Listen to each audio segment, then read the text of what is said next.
Hi everyone, welcome back to my channel and welcome back for another video. Yay! Today's video is going to be all about the cash stuffing method. Saving versus budgeting. Boom, boom, ding, ding, boom. So this is going to be part 2, piggybacking off of my first video that I uploaded. If you haven't watched my first video, go ahead and watch that first. It's going to be all about cash stuffing and how to start your own cash stuffing method. So that's the first video. This is going to be part 2 of that. This is saving versus budgeting and how to use your cash stuffing method going forward. So let's just assume you watched that video, or let's just assume you already have a cash stuffing method and you have a way that you save your money, right? So you've already got your cash stuffing system set up, cute envelopes, the binder, or you just have, you know, the Ziploc baggies with the envelopes written on them, right? And now you're wondering, do I use this for saving? Or do I use this for budgeting? Because bitch, you were all over the place in the first video, right? And honestly, you can use them for both. Ooh. They work a little differently. So today I'm breaking down the difference between using the cash stuffing method for saving versus budgeting and how you can decide which one makes more sense to you. So chapter 1, cash stuffing for saving, AKA your sinking funds. This is when you pick a goal and you slowly stack cash towards it, thinking Christmas gifts, vacations, a new car, emergency fund, right? The power here is momentum. You physically see the money piling up, even if it's just $10 a week, and watching it grow, it keeps you motivated. When you're saving using the cash stuffing method, and we're just focusing on saving here, guys, you might want to include stuff that makes it easier for you. So something like goal inserts. This one's a little messed up, sorry.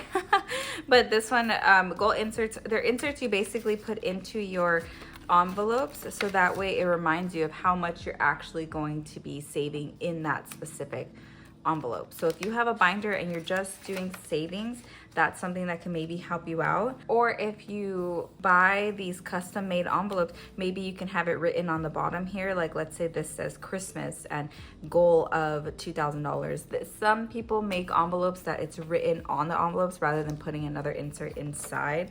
That's something that can maybe help you. Or savings challenges. So a lot of people do savings challenges when it comes to just saving. We're not budgeting here. All we're doing is saving. So like, let's say you have like school loans that you need to pay off, and this is like your $15,000 savings challenge, right? Maybe school loans is not something you're trying to pay off. Maybe it's debt. Maybe debt is something. So if you're doing maybe like a $5,000 savings challenge, saving challenges are everywhere, guys. You can find them on my shop, Etsy, Amazon. So this is my monthly savings challenge. I really like this one. This is one that I would highly recommend to everybody. Not this one specifically, any other monthly savings challenge that helps you pull out money every single month. That way throughout the year, you have something to look forward to, you know what I mean? But if you're interested in starting your cash stuffing system using the cash envelope method, this would really be a good one. Or savings challenges in general. You can even do the 100 envelope challenge if you're just using it just for savings. Alrighty guys, for some reason my audio does cut out right here. We're gonna go ahead and wrap up chapter 1 on the savings portion. I just want to make it clear, guys, that you do not need savings challenges or the little must-haves that go inside of the binder. Those are just pluses and add-ons. If it makes it easier for you to save, I mean, why not give it a shot? But I just want to make it clear that you do not need those to start your cash stuffing journey. You do whatever is comfortable for you, whatever is easiest for you. I have no idea what I'm doing in this video, right? Why was I leaning over like that? Let's talk budgeting now. This is gonna be like your everyday grind. This is when you use categories like gas, groceries, eating out, fun money. Some people have kids, so they make envelopes for their kids. In this category, budgeting is kind of like guardrails. You know when you go bowling and you know those little bumper cars, they're not bumper cars, they're like bumpers that come up on the side of the aisles. It's not even an aisle, it's like where you roll the ball, you know what I mean? It's kind of like bumpers. So when you're budgeting using the cash stuffing system, you don't go out of those bumpers. You don't go out of the guardrails. You stay in your lane and you use whatever you have. That's it. So you set an amount ahead of time, and once the cash is gone, that's it. That's all that is left, guys. There's no overdrafts. There's no oops. There's no, I forgot to check my balance. It's like a debit card, but with boundaries. You know what I mean? And trust me, Having actual cash makes you second guess some of your bullshit. Like, do I really want to blow my last $20 on DoorDash, or can I cook the damn pasta that's been sitting in my fucking pantry for the last 20 years and eat that, opposed to, I mean, if it's expired, don't eat it, obviously. It just makes you answer those hard questions. Like, do I really need that coffee today? Or can I use that $20 for something else? Like, budgeting really, really makes you answer those hard questions. Budgeting is completely different from savings, because I feel like I got that a lot. Like, isn't budgeting and saving the same thing? It's genuinely not. How to choose. So which one do you start with? Which one do you start with? Savings or budgeting? Which one? If you're out here swiping your card like it's free money, and you're always broke, and you're always wondering, where did all my money go, or waiting to your next paycheck, start with budgeting. Bitch, you need budgeting therapy. You genuinely need help with your budgeting. If you're constantly like, oh my God, I never have any money. Oh my God, I'm always broke and la la la. Like, no, you need budgeting therapy. Go watch a cash stuffing channel and motivate yourself to start budgeting. Start with budgeting if you struggle with spending money, if you struggle with waiting for your next paycheck. I promise you guys, it's a total game changer. Now, if you're decent at bills and you're decent with spending, you're like, no, that's not really what I need help with. But if your savings account is settled and it looks like the fucking Sahara Desert, start with fucking savings. Like, save your motherfucking coins and stop spending your shit. Girl, put that $20 that you need from DoorDash into your savings, and let's start saving together. But if you're just a complete psycho like me, do both. Do both. It's completely normal to do both. At the moment, I feel like I'm more of a saver than a budgeter. I feel like, I guess not. I feel like I do budget for certain things, but not everything. I feel like maybe I should be a budgeter. Oh my God. If you do both, budgeting keeps your daily spending in check, and saving keeps you excited for the future. So, you know, deadass, there's nothing wrong with doing both. So, I know this one was kind of a shorter video and you mainly saw my hands speaking, but that is the difference between savings and budgeting when you're using the cash stuffing method. If you're brand new to this channel or to cash stuffing, go watch my beginner's guide, which is my previous video that I uploaded. You'll actually know how to set all of this up. And if you're ready to build your first binder or envelopes, there's some links down below in the description bar that can help you guys out. Now, tell me in the comments, guys, are you team saving or team budgeting? Or are you a complete psycho like me and you just do both? Q&A. We've got our Q&A questions here. Saving versus budgeting edition. So we're gonna get into our Q&A, guys. Again, these are questions I found on TikTok, Instagram, and Google about saving versus budgeting. These might have been questions I've already answered in the previous, like in the beginning of the video, so you can just skip through those, but I'm just going to kind of go through these really quickly. Should I start with saving or budgeting? So that depends. If you're blowing through money every week, like your debit card is a fucking magic wand, start budgeting. But if your day-to-day is solid, but your saving account looks like chetos, you need budgeting therapy, like legit. Start with savings. Easy. Can I do both at the same time? Hell yes, you can do both at the same time. If you're a fucking complete psycho and you just want to save and have fancy envelopes like me, fuck it. Do both at the same time. There's nothing wrong with that. Budgeting keeps your weekly spending in check, and saving, it'll just keep you excited for the future. Isn't saving just another form of budgeting? Bitch, no, it is not. Budgeting and saving are completely different. That's in my opinion. If you guys have a different opinion, I completely respect it. But I genuinely think saving and budgeting is completely different. So budgeting is telling your money where to go right now. Savings is telling it to chill until I need you later, if that makes sense.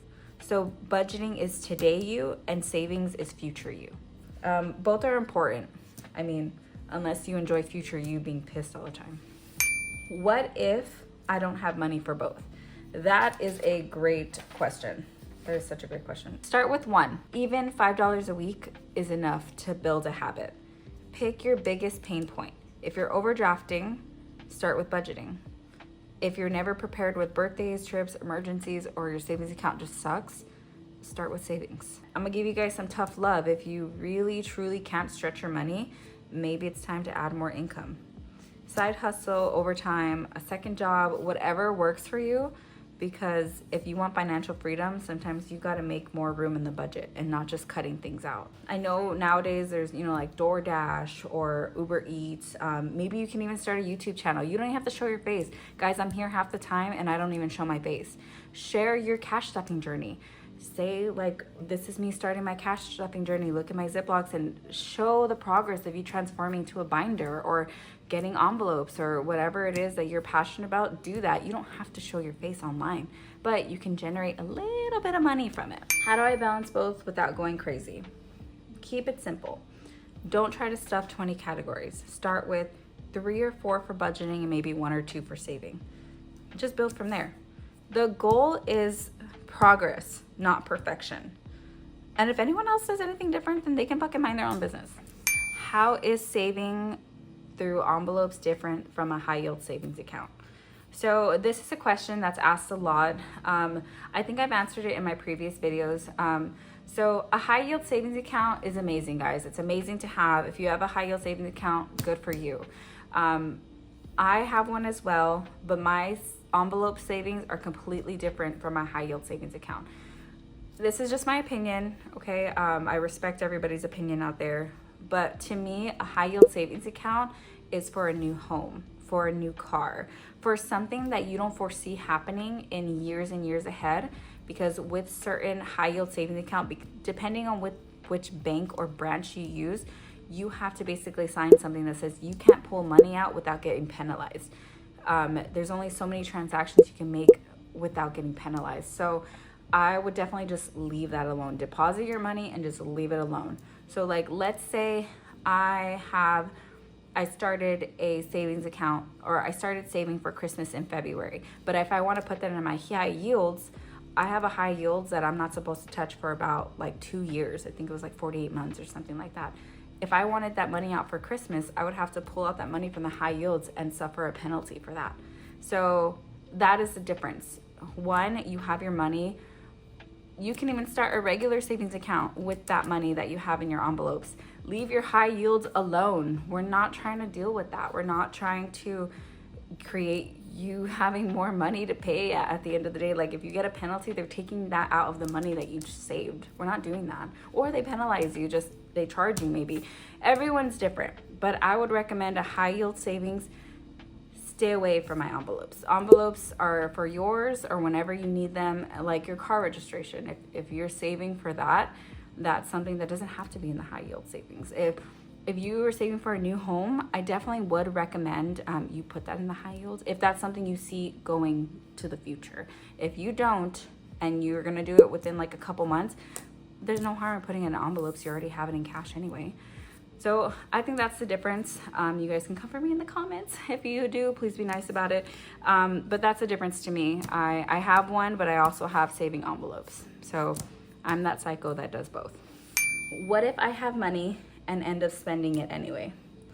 So you like double dipping. Is that right, bitch? Is that what you want? Wow. Well, if you're dipping into, let's say, an emergency fund in your envelopes for an actual emergency, like your tooth cracked, your car battery died, you need a root canal, whatever it is, and you didn't anticipating it being that much, that's what that money's there for. I genuinely think that's a good reason for you planned for it. I think that money is legitimately yours to spend. But if you're raiding your emergency fund just to buy random crap at Target, like why the fuck are you even saving? Just put that shit in your Target envelope. You're not fooling anyone here. Just respect your future self, I would say. If you're a person that does that, because I would be lying to you guys if I say I didn't do that in my past. I had like a little emergency fund and I would pull out because the money was there or whatever. But respect your future self. You know what I mean? You save that money, you work hard for that money. Don't just use it on Target. Don't just use it on stuff you probably don't need. Use it for your future. Use it for what respect the envelopes, man. Just respect the envelopes. I think that's the end of my Q&A. I only had like 7 questions. Any additional questions, any additional comments, go ahead and leave them down below. And don't forget to watch my first video on how to start the cash stuffing method if that's what you're interested in. If you've already started your cash stuffing method and you're already like knees deep into it, what do? Are you a saver or are you a budgeter? Or are you both? Let me know. I would love to know down in the comments below. And thank you guys for sticking to the end of the video. I'll see you guys in the next one. Bye guys. What do we think about orange? Ah, that's so much color.